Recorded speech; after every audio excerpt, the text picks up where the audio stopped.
En días recientes, los mexicanos hemos sido testigos de la Policía Federal en huelga, protestando por el proceso de integración de algunos de sus miembros y otros no a la Guardia Nacional.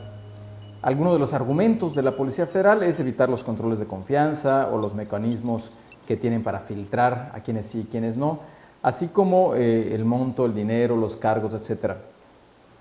Y algunos medios de comunicación han cuestionado esta situación y se han puesto del lado de la Policía Federal defendiendo su labor, dado que el presidente López Obrador, así como las autoridades de seguridad, han utilizado algunas frases descalificando a la Policía Federal como un organismo que se corrompió y se echó a perder.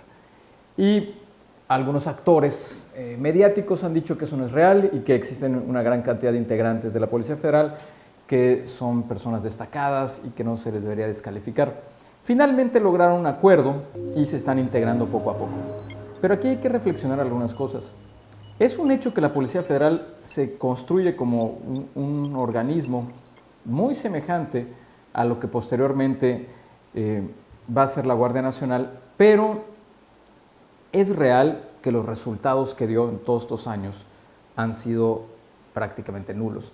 Pero el trasfondo es mucho más serio y es más grave. Lamentablemente, en los años 80, el PRI principalmente, decidió que las policías, los grandes organismos de seguridad, fueran un mecanismo de recursos, un mecanismo extractivo de dinero a la población. Digamos que de una forma ilegal, profundamente corrupta, por supuesto, pero además sumamente arbitraria de cobrar impuestos. No solamente a través de la famosísima mordida, ¿no?, que todos los mexicanos hemos padecido alguna vez, en prácticamente toda la República, sino que cada vez mecanismos de desvío de recursos y de extracción de recursos de la sociedad con el tiempo más agresivos.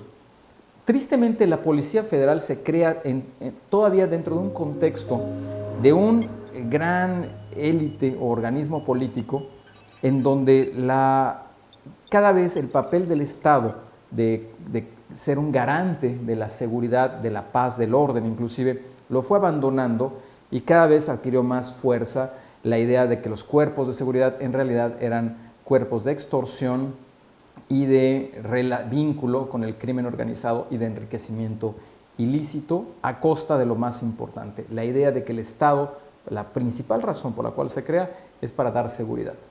Y esto se fue abandonando. Tristemente, los regímenes neoliberales agudizaron este abandono del Estado y este debilitamiento al interior por hacerse de más y más dinero.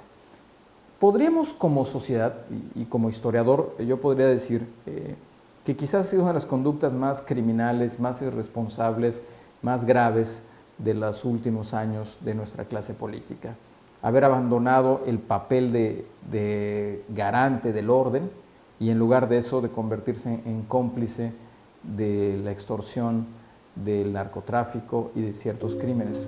Y en este escenario, en esta decisión de la clase política, se encuentra inmerso, un poco como sándwich, la Policía Federal. Le tocó tristemente ser una herramienta de manipulación entre la idea de seguridad y el enriquecimiento ilícito a través del crimen.